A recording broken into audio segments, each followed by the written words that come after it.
Welcome to Chapter 1, An Introduction to Marketing, Creating and Capturing Customer Value. In this chapter, we're going to talk about some fundamental things that you need to be able to understand as a foundation as we move forward through the entire semester. So let's talk first about the differences between customers' needs, wants, and demands. So think about this.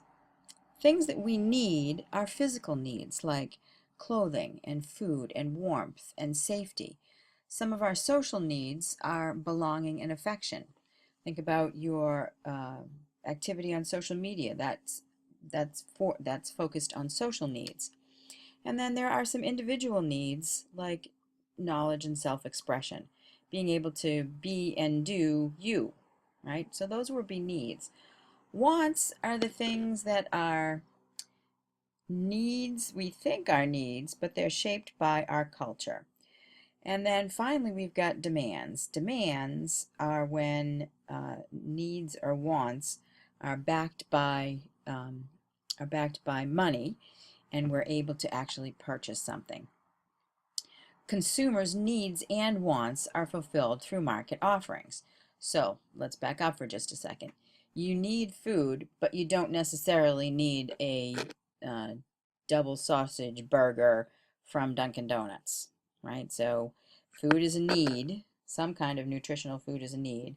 A want is Dunkin' Donuts. Same is true for coffee.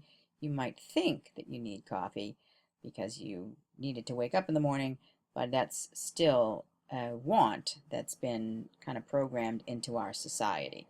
Your body could survive quite nicely without a coffee every morning. So when we think about the buying power, those demands become, those wants and needs become demands, right? And out of that comes a company's market offerings. So market offerings are clearly anything that the company is offering. So think about Dunkin' Donuts for a second. Think about all of the products that Dunkin' Donuts offers these days. You know, it started as just coffee and donuts way back when, and now it's many different kinds of coffee, iced coffee, latte coffees. You know, there's 25 different kinds of coffee you can get, and then all of the various food products that you can now get. So one of the things that we have to be careful of as a brand, as the company, is falling into the trap of marketing myopia. Marketing myopia refers to paying more attention to the specific products a company offers than to the benefits and experiences produced by those products, right? If your coffee didn't give you that, presuming you drink caffeinated coffee, if your coffee didn't give you that that kick in the morning, would you still be drinking it, or would you be drinking something else? So the other thing that we always want to have is we always want to make sure that our customers are valued and satisfied, right? Consumers face a broad array of products and services that could satisfy a given need, right? You don't have to go to Dunkin' Donuts. You could go to Starbucks. You could go to your local coffee shop. You could go buy a Coca-Cola. You could do any number of 1,000 things for a beverage first thing in the morning. Customers form expectations about the value and the satisfaction that each market offering product delivers. Satisfied customers buy again and again and tell others about their experiences, while dissatisfied customers switch to competitors and criticize the product to others. Marketers, that's us, should set the right level of expectations. If you set expectations too low, they may satisfy those who buy but fail to attract enough buyers. If you set expectations too high and you don't meet those expectations, buyers will be disappointed. So let's switch and let's talk about what the heck is a market. A market, in marketing terms, is the set of all actual and potential buyers of a product or service. When consumers interface with a market, they're looking for products. They interact with companies to get information, and then they finally make a purchase, right? So Although marketing was traditionally carried out just by sellers, the concept also now includes consumers. Consumers engage in marketing when they search for products, interact with companies to obtain information, and make those purchases. I mean, think about it, it's two-way communication now. Back, 20 years ago, before social media, 30 years ago, before the internet, we didn't have those things. So here's a little quote from John Costello, the Dunkin' brand manager, Dunkin' brand's president, who says, digital and mobile screens are core to Dunkin' Donuts marketing. But it does pay to remember the basics. We often think that it's all about social media because that's what the media talks about, that all marketing is going to social media. Well, that's not true, and we're gonna talk about that throughout the course of this of our marketing course. Costello says if they put up a picture on the wall of products in the restaurant, they sell more. If we take it down, we sell less. That's a fundamental, basic marketing tactic, right? That is not social media. So you do want to, as a brand, you want to design customer-driven marketing and marketing management. So one of the things that we need to do is we need to look at the whole market. So that's everybody in the world that could possibly buy Dunkin' Donuts coffee. And then let's figure out who our target markets are. Target markets are very simply who are our ideal customers. What do they do? Where do they live? Where do they work? Where do they play? And we want to talk with them in terms of what we call a value proposition. A value proposition summarizes the benefits of why the consumer should buy a product or use our particular service, right? So a company first has to decide who it's going to serve. And it does that by dividing the whole market into segments called market segmentation, and then selecting which segments it will go after. So can everybody buy Dunkin' Donuts coffee? Yes. Will everybody buy Dunkin' Donuts coffee? No. So what they try to do in their communication, in their marketing, is to speak to those people that are most likely to buy their coffee, right?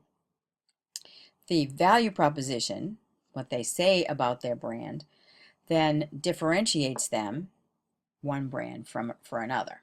Okay. So there are several kinds of marketing strategies that are used by various companies. There are 5 alternative concepts. The first is the production concept. This refers to the idea that consumers favor products that are highly available and affordable, right? So that would be the production the concept. Essentially, it means if we make enough of it, they'll buy it. If we make it cheap enough, they'll buy it. The second alternative is the product concept. This refers to the idea that consumers will favor the products that offer the most quality, performance, and features.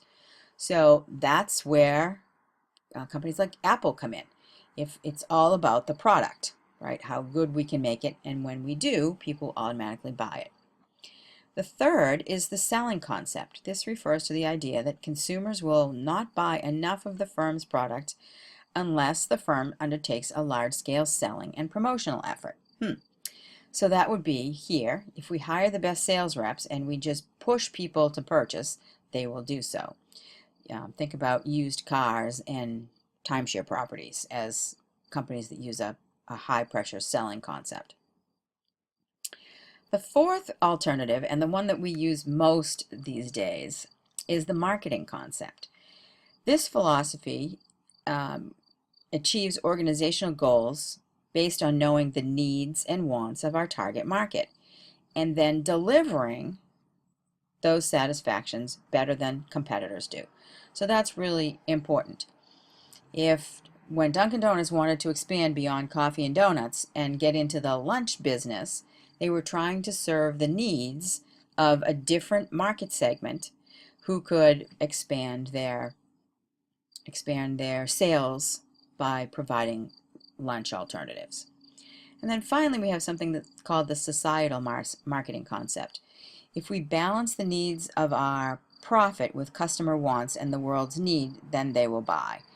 This is becoming more and more popular with companies like Tom's Shoes, where for every pair of shoes you buy, a pair of shoes is donated. more and more companies are getting involved in this societal marketing concept to balance profits with helping the world, or it doesn't have to be the world, it could be locally too. So here's a graphic that contrasts the selling concept and the marketing concept. The selling concept takes an inside-out view that focuses on existing products and heavy selling. The aim is to sell what the company makes rather than make what the customer wants. See the difference? The marketing concept takes an outside-in view that focuses on satisfying the customer needs as a path to profits. It starts with a well-defined market, focuses on customer needs, and integrates all the marketing activities that affect customers. Then, when we get to the societal marketing concept, there's three things that we consider. We consider the company's profits, and then we want to balance that against consumers' wants and society's interests, right? So we may be taking donuts from Dunkin' Donuts, and for every donut sold, we donate food to a local shelter or local food pantry, right? So that would be a societal marketing concept. Next thing I want to talk about is the marketing mix, right? You'll hear this referred to for the rest of your professional career as the 4 P's of marketing. They are the marketing tools that brands use to implement the marketing strategy. What does that mean? So the things that we think about in marketing are, and not necessarily in order of importance, but certainly in order of development, is what's the product, how much are we going to charge for it, where are we going to distribute it, and how are we going to promote it? Pretty simple, right? Product, price, place, promotion. Those are the 4 P's of marketing. Now, there are a lot of marketing books who are adding additional commentary to that. Probably the most popular these days is the 5th P of marketing, being the customer relationship. More than ever before, brands are concerned about the communication back and forth between customers and the brand itself. And we'll talk more about that as we get through the course itself. Each of those tools has to be blended into an integrated marketing program. What does that mean? Well, let's say you are making the latest Dunkin' Donuts flavored coffee. If you were to charge twice as much for that coffee than you currently charge, then you're out of sync with what their product is, right? If nobody's going to buy a $10 cup of coffee. Even Starbucks doesn't charge $10 for coffee. Secondly, where are you going to promote it? Well, Dunkin' Donuts is not offering delivery service on the internet, right? So how are they distributing their product? And then finally, how do you promote it, right? You need to, when you do promotion of any kind, whether it's on the internet, on social media, on television, or anyplace else, everything from the brand needs to look and sound similar. Because when you do that is when you start to get what we call top of mind share in the consumer's mind. So people know who we are, right? And again, I'm going to go back to Mr. Costello from Dunkin's when he said, everything that touches the customer defines their experience. He wants to ensure advertisers that all of their touch points are working in the same way. Last year, Dunkin' introduced 43 new products, right? But they are also familiar that there's a product continuity. He also stresses the importance of store employees as brand ambassadors, noting that when he's asked how many brand managers the chain has, he says 100,000. Every single touch point from the brand to the customer is an ambassador, whether that's online or whether that's through your employees. Let's talk a little bit more about customer relationship management. It's the overall process of building and maintaining profitable customer relationships by delivering superior customer value and satisfaction. It deals with all aspects of acquiring, keeping, and growing customers. The key to building long-lasting customer relationships is to create superior customer value and satisfaction. Customer perceived value is the customer's evaluation of the difference between all the benefits and all the costs of the offer and that's relative to those of competing offers. Customers often don't judge values and costs accurately or objectively. They act on perceived value. To some consumers, value might mean sensible products at affordable prices. Customer satisfaction is the extent to which a product's perceived performance matches the buyer's expectations. Studies show that higher levels of customer satisfaction lead to greater customer loyalty, which in turn results in better company performance. Smart companies aim to delight customers by promising only what they can deliver and then delivering more than they promise. For example, JetBlue creates a first-rate customer satisfying experience with following its slogan, "You above all," tells customers that they are at the very heart of JetBlue's strategy and culture. So, customer relationship tools. Basic relationships with low margin, i.e. soap or dish soap or laundry soap, doesn't necessarily have a close tie-in with the brand itself, right? There aren't too many loyalty programs or frequency programs or club programs that go along with those things. However, with higher profit margin products and those things that are purchased often, marketers use specific tools to develop stronger bonds with customers. Some of those tools include frequency marketing programs that reward customers who buy frequently or in large amounts, loyalty rewards programs that offer discounts and free stuff, and then club programs that offer members special benefits and create member communities. Customer engagement marketing. In today's world, companies are using online, mobile, and social media to refine their targeting and engage customers more deeply and interactively. Customer engagement marketing refers to fostering direct and continuous customer involvement in shaping brand conversations, experiences, and community. The goal is to make the brand a meaningful part of the customer's conversations and lives. Ooh, let's see. Internet and social media have given a huge boost to customer engagement marketing. Newly empowered consumers have more information about brands, and they have numerous digital platforms for sharing their brand views with others. Greater consumer empowerment means that companies must practice marketing by attraction, which is creating market offerings and messages that engage consumers rather than interrupt them. For example, Starbucks has more than 34 million Facebook fans, and Coca-Cola has more than 61 million. The key to engagement marketing is to find ways to enter the consumer's conversations with engaging and relevant brand messages. Simply posting a funny video, creating a page, or hosting a blog isn't enough. Successful engagement marketing means making relevant and genuine contributions to consumers' lives and conversations. At the beginning of this lecture, we talked about consumer-generated marketing.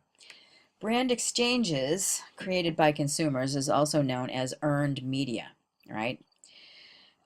Consumers play an increasing role in shaping their brand experiences and those of other consumers, right?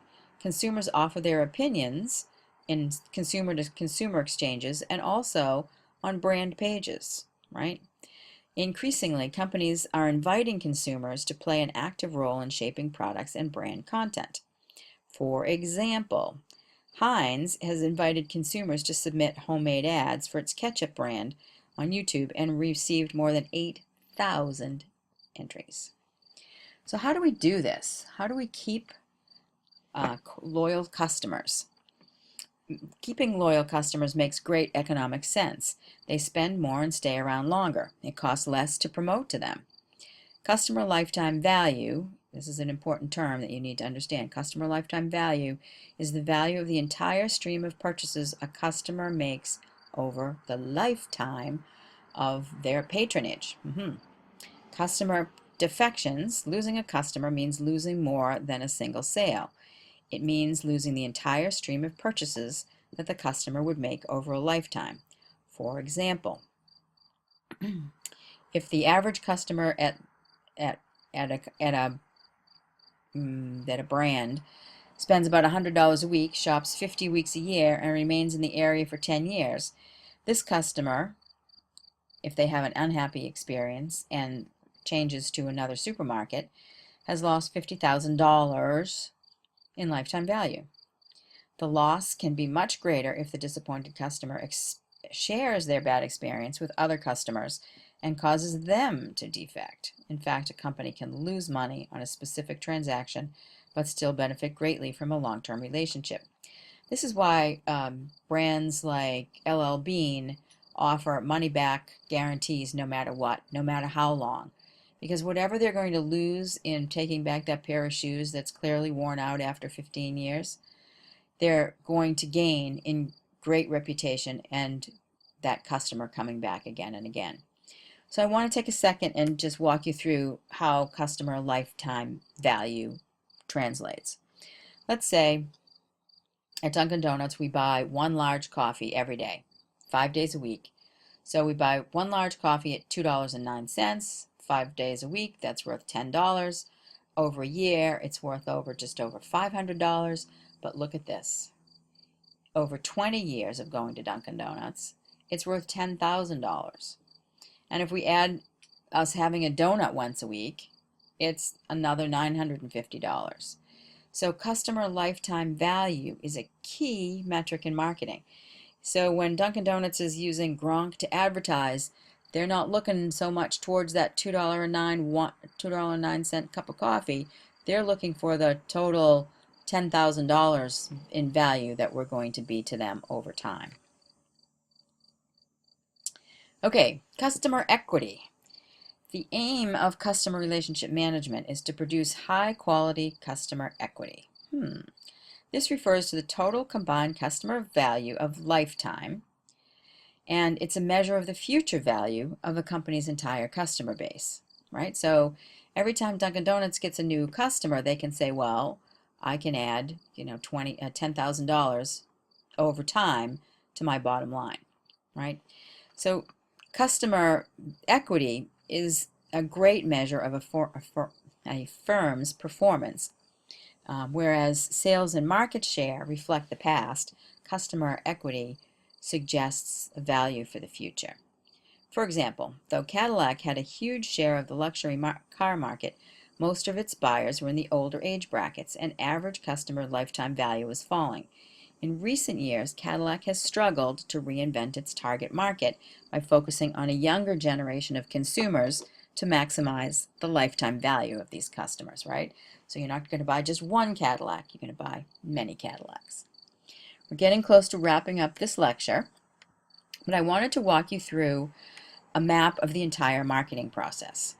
Throughout the marketing process, marketers practice customer relationship management to create customer satisfaction and delight.